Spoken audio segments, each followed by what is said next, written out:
Hello student, today we are going to start paper hematology.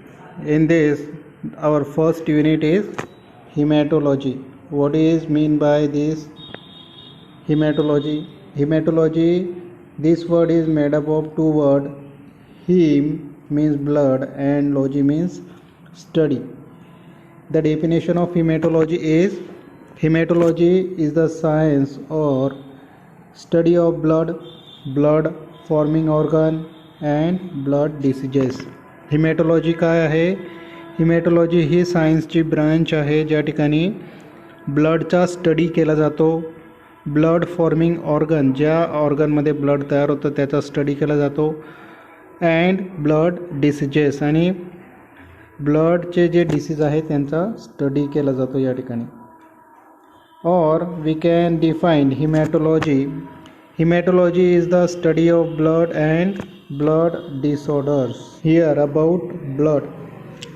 Blood is known as connective tissue. ब्लडला काय म्हणतात? Connective tissue म्हणतात, कारण की हा वेगवेगळे ऑर्गन एकमेकांना कनेक्ट करतो. It is a specialized body fluid. It has four main components: plasma, RBC, WBC and platelets. Blood मध्ये चार वेगवेगळे कंपोनंट असतात: plasma, RBC, WBC and platelets. Now what is the function of blood? First function of blood here, transporting oxygen and nutrient to the lungs and tissue. वेगवेगळ्या टिश्यूला आणि वेगवेगळ्या ऑर्गनपर्यंत oxygen घेऊन जाण्याचं काम आणि न्यूट्रियंट घेऊन जाण्याचं काम या ठिकाणी ब्लड करणार आहे. It helps in the formation of blood clot and prevent blood loss. जर एखाद्या वेळेस आपल्याला जखम झाली तर त्या ठिकाणी ब्लड क्लॉट करण्याचं, रक्त गोठवण्याची क्रिया या ठिकाणी करणार आहे प्लाझ्मा, आणि अशा प्रकारे ब्लड लॉस प्रिव्हेंट करणार, म्हणजे ब्लडला लॉस होऊ देणार नाही. It carries cell and antibodies. Blood again carries cell, different types of cells and antibodies that fight infection. Blood helps in bringing waste product to kidney and liver, which filter and clean the blood. Blood अजून काय करतो? ब्लडमध्ये जे waste product असतात ते वेगवेगळ्या ऑर्गनपर्यंत घेऊन जातात. जसा किडनी आहे आणि लिव्हर आहे त्या ठिकाणी ते फिल्टर केलं जातं ब्लड, आणि अशा प्रकारे ते ब्लड प्युरिफाय केलं जातं. It helps in regulating body temperature. ब्लडचं फंक्शन काय आहे? Regulate body temperature. हे आपलं बॉडी टेम्परेचर रेग्युलेट करण्याचं काम करणार आहे. Approximately 7 to 8% of total body weight is blood. आपल्या टोटल बॉडी वेटच्या 7 to 8% कोणाचं वजन असतं? त्या ठिकाणी ब्लडचं वजन असतं. Here we are going to study the plasma. Plasma is a clear slightly sticky and yellowish. हा क्लिअर एक लिक्विड आहे, थोडा स्टिकी आहे. स्टिकी म्हणजे थोडा चिकट, आणि येलोइश फ्लुइड आहे. It is a liquid component of blood. ब्लडमधला तो लिक्विड कंपोनंट आहे. बाकी त्याच्यामध्ये सॉलिड कंपोनंट प्रेझेंट आहेत, जसे सेल्स आणि अदर न्यूट्रियंट और other chemical, organic and inorganic substances. It contains water, sugar, fat, protein and salt. ब्लडमध्ये अजून काय काय प्रेझेंट असतं? वॉटर, शुगर, फॅट, प्रोटीन आणि सॉल्ट प्रेझेंट असतं. It contains 90% of water and 10% these other material including salt. Okay, now the main topic is plasma protein. Here concentration of total protein in human plasma is approximately 6 to 8 gram per deciliter. किती आहे आपल्या प्लाझ्मामध्ये? Plasma protein किती आहेत? 6 ते 8 gram per decilitre. एका डेसिलिटरमध्ये 8 gram जास्तीत जास्त आपल्याला प्लाझ्मा प्रोटीन सापडतात. It is the main part of a solid of plasma. आणि हा प्लाझ्मामध्ये जे सॉलिड कंटेंट आहे त्याच्यातला मेन पार्ट आहे. सॉलिड कंटेंट म्हणजे सेल्स आणि अदर ऑर्गॅनिक इनऑर्गॅनिक सबस्टन्समध्ये प्लाझ्मा प्रोटीन हा सगळ्यात जास्त आहे. Plasma proteins are the complex mixture that include not only simple protein but also conjugated protein. याच्यामध्ये प्रोटीन जे आहेत ते सिम्पल फॉर्ममध्ये सुद्धा आहेत आणि कॉन्जुगेटेड फॉर्ममध्ये सुद्धा आहेत. जसे कॉन्जुगेटेड फॉर्ममधला आहे ग्लायकोप्रोटीन आणि lipoprotein. Look at this diagram.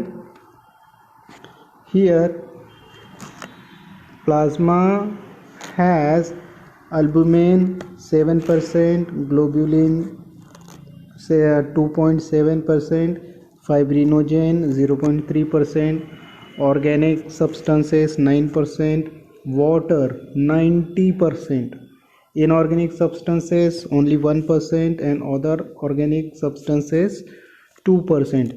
In this way our plasma has these components. From these, the first plasma protein is albumin. Albumin is the major protein. Plasma मध्ये सगळ्यात जास्त जो प्रोटीन आढळतो तो आहे albumin. About 40% of albumin is present in the plasma. आपल्या बॉडीमध्ये जेवढा अल्ब्युमिन आहे त्याच्यातला 40% प्रेझेंट असतो प्लाझ्मामध्ये. आणि प्लाझ्मामध्ये किती पर्सेंट अल्ब्युमिन प्रेझेंट आहे? 60%. जेवढे काही प्रोटीन आहेत प्लाझ्मामध्ये त्या सगळ्या प्रोटीनच्या 60% अल्ब्युमिन आपल्या प्लाझ्मामध्ये प्रेझेंट आहे.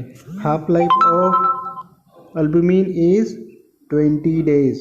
हाफ लाईफ म्हणजे आपण जसं आधी बघितलं की ज्या टायमामध्ये जितक्या दिवसांमध्ये एखादा सबस्टन्स त्याच्या वेटच्या हाफ होतो त्याला हाफ लाईफ पीरियड असं म्हणतो. ठीक आहे. Then albumin is synthesized in a liver. Per day liver synthesize 12 gram of albumin. Albumin is initially synthesized in a protein form. This is the inactive form of protein. Mature human albumin consists of one polypeptide chain which is made up of 585 amino acid and it has 17 disulfide bonds. What is the function of albumin? Albumin is responsible for 75 to 80% of osmotic pressure of plasma. It maintains this osmotic pressure. It again maintains the blood volume and fluid of the body. It acts as a transporter for various molecule. आणि हा वेगवेगळ्या मॉलिक्यूलसाठी as a transporter म्हणून आहे. म्हणजे तो वेगवेगळे molecule हे घेऊन जाण्याचं काम करतो. अल्ब्युमिन सर्व as a source of amino acid.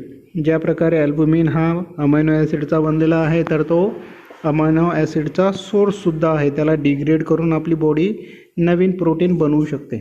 Okay. So it serve as a source of amino acid. Calcium level is lowered in condition of hypoalbuminemia. Hypo means below or low. Hypo म्हणजे low. Albuminemia म्हणजे अशी condition ज्या कंडिशनमध्ये अल्ब्युमिनची level ही नॉर्मलपेक्षा कमी असते, low असते. अशा वेळेस काय होणार? आपल्या बॉडीमध्ये कॅल्शियम लेवल ही सुद्धा कमी होऊन जाते. का? कारण की हा कॅल्शियमसाठी पण ॲज अ ट्रान्सपोर्टर म्हणून काम करतो. Serum total calcium may be decreased.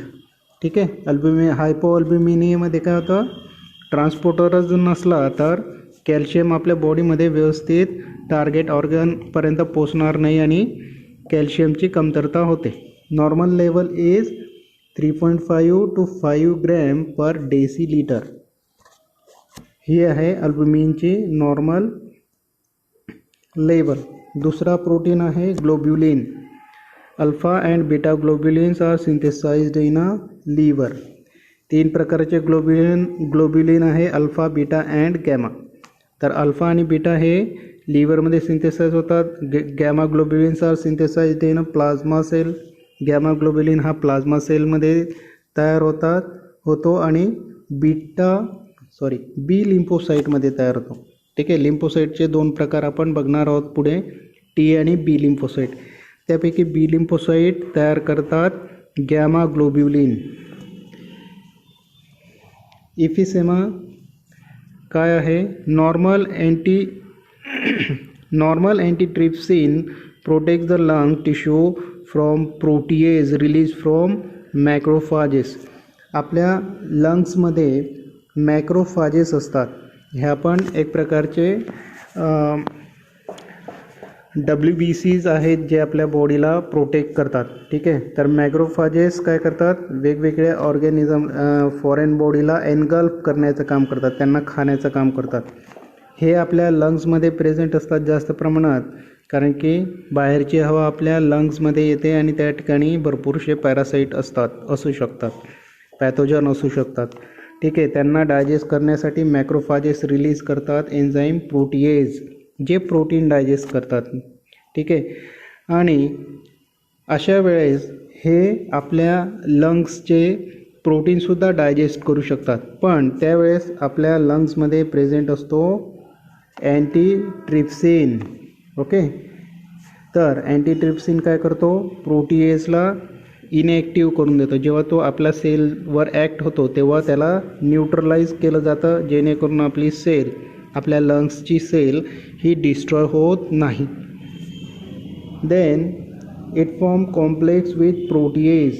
मग हा काय करतो? ग्लोब्युलिन प्रोटीएज बरोबर कॉम्प्लेक्स तयार करतो आणि त्याला करतो इनॲक्टिवेट, ज्यामुळे तो काय होतो? आपल्या सेल्सचे प्रोटीन डायजेस्ट करत नाही आणि आपल्या सेलचं प्रोटेक्शन होतं. डेफिशियन्सी म्हणजे कमतरता. जर आपल्या बॉडीमध्ये ग्लोब्युलिनची कमतरता झाली तर काय होणार? प्रोटीएजला ब्लॉक कोण करणार? प्रोटीएजला ब्लॉक करण्यासाठी दुसरा प्रोटीन राहणार नाही आणि मग प्रोटीएज काय करणार? आपल्या लंग्स टिश्यूमध्ये प्रोटिओलिसिस कॅरी करणार, म्हणजे प्रोटीनचं लिसिस म्हणजे ब्रेकडाऊन. आणि सेलमध्ये जर प्रोटिओलिसिस झालं तर काय होणार? सेल डिस्ट्रॉय होईल. आता या ठिकाणी इंटरेस्टिंग थिंग आहे, स्मोकिंगमध्ये काय होतं? जे स्मोकिंग करतात, सिगरेट पितात. ठीक आहे. Methionine of antitrypsin is involve in its binding to protease. आता प्रोटीएज या ठिकाणी बघा, अँटीट्रिप्सिन याच्यामध्ये हा सुद्धा एक प्रोटीन आहे आणि त्याच्यामध्ये एक अमायनो ॲसिड असतो मिथिओनिन. मिथिओनिन हा इम्पॉर्टंट असतो प्रोटीएजला बाइंड होण्यासाठी. अँटीट्रिप्सिन जर प्रोटीएजला बाइंड झाला तर तो प्रोटीएजला इनॲक्टिव्ह करून टाकतो. तर याच्यासाठी मदत कोण करतो? मिथिओनिन अमायनो ॲसिड. स्मोकिंग करणाऱ्यांमध्ये काय होतं? स्मोकिंगमध्ये मिथिओनिनचं ऑक्सिडेशन होऊन जातो आणि तो होतो इनॲक्टिव्ह. इनॲक्टिव्ह झाल्यामुळे काय होणार? अँटीट्रिप्सिन हा प्रोटीएजला ब्लॉक करू शकत नाही. ठीक आहे. आणि त्याच्यामुळे काय होणार? प्रोटीएज काय करतो? मग आपल्या लंग्सचे जे सेल्स असतात त्यांच्यातलं प्रोटीन डायजेस्ट करतो, खाऊन टाकतो सगळे. आणि अशामुळे काय होतं? त्यांचे जे लंग्स असतात, स्मोकिंग करणाऱ्यांचे लंग्स हे इन्फेक्शनसाठी फार सेन्सिटिव्ह होऊन जातात. म्हणून आपण म्हणतो स्मोकिंग करू नये. ओके. हे त्याच्यामागचं रिझन आहे. दुसरा ग्लोब्युलिन आहे beta globulin. Beta globulin is synthesized in a liver. आपण बघितलं अल्फा आणि बीटा सिंथेसाइज होतात, लिव्हरमध्ये तयार होतात. It stimulate the complement system activity. आपल्या बॉडीला प्रोटेक्ट करण्यासाठी वेगवेगळ्या प्रोटीनचा ग्रुप असतो, त्याला आपण कॉम्प्लिमेंट सिस्टीम म्हणतो. तर बीटा ग्लोब्युलिन हे कॉम्प्लिमेंट सिस्टीमला ॲक्टिवेट करतात आणि मॅक्रोफाजेसला पण ॲक्टिवेट करतात. मॅक्रोफाजेस हे फार मोठ्या सेल्स आहेत. Macro means big. ठीक आहे. आणि फाज मीन्स टू ईट. अशा सेल्स जे अशा मोठ्या सेल्स जे खाण्याचं काम करतात त्यांना आपण म्हणतो मॅक्रोफाजेस. ते वेगवेगळे पॅथोजन्सला खाऊन टाकतात. तर बीटा ग्लोब्युलिन हे कॉम्प्लिमेंट सिस्टीमला आणि मॅक्रोफाजेसला दोघांना स्टिम्युलेट करतात, दोघांना ॲक्टिवेट करतात. First complement factor to bind the antibody. आणि बीटा ग्लोब्युलिन हे पहिले फॅक्टर आहेत जे पहिला कॉम्प्लिमेंट सिस्टीमचा फॅक्टर आहे जो अँटीबॉडीला बाइंड होतो आणि मग अँटीबॉडी ॲक्टिव्ह होतात आणि मग ते अँटीबॉडी काय करतात, पॅथोजनला डिस्ट्रॉय करतात, न्यूट्रलाइज करतात. Beta globulin is thermolabile. Thermolabile म्हणजे thermo means temperature, okay, temperature म्हणजे उष्णता, आणि लेबाइल म्हणजे काय, सेन्सिटिव्ह. तर बीटा ग्लोब्युलिन हे थर्मोलेबाइल आहे म्हणजे टेम्परेचर सेन्सिटिव्ह आहे. जास्त टेम्परेचरमध्ये ते डिस्ट्रॉय होऊन जातात. जर आपण त्यांना हीट केलं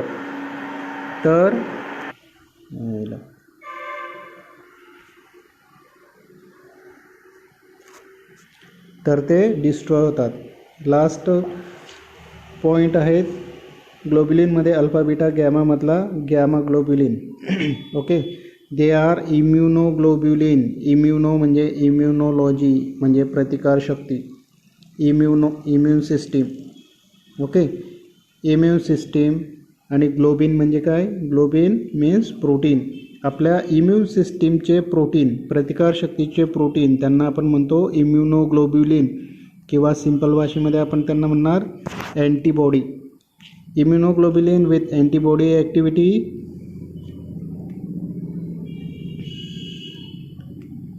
ते हे काय आहेत, इम्युनोग्लोब्युलिन्स आहेत, इम्यून सिस्टीमचे प्रोटीन आहेत जे अँटीबॉडी ॲक्टिव्हिटी परफॉर्म करतात, जे अँटीबॉडी म्हणून ॲक्ट होतात.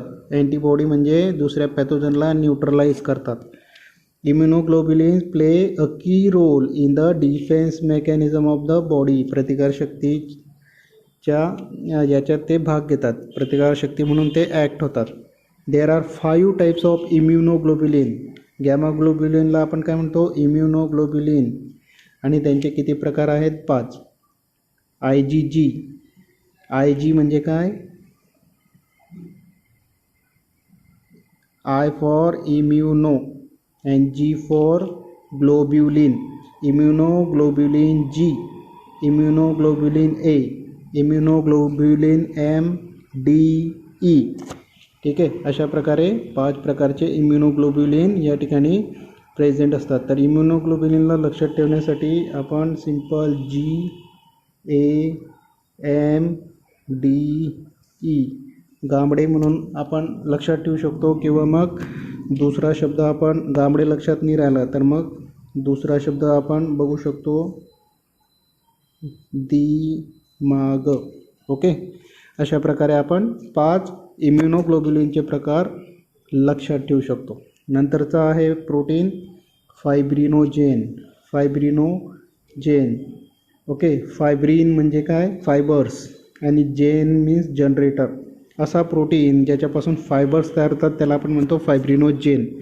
फायबर्स कुठे इम्पॉर्टंट असतात, ब्लड क्लॉटिंगमध्ये. It is also called as clotting factor. Blood clotting factor हा पहिला ब्लड क्लॉटिंग फॅक्टर आहे. It constitute 4 to 6% of total protein. Total प्रोटीनपैकी हा 4 ते 6% असतो. It is synthesized in a liver and it is made up of 6 polypeptide chain. Okay, now the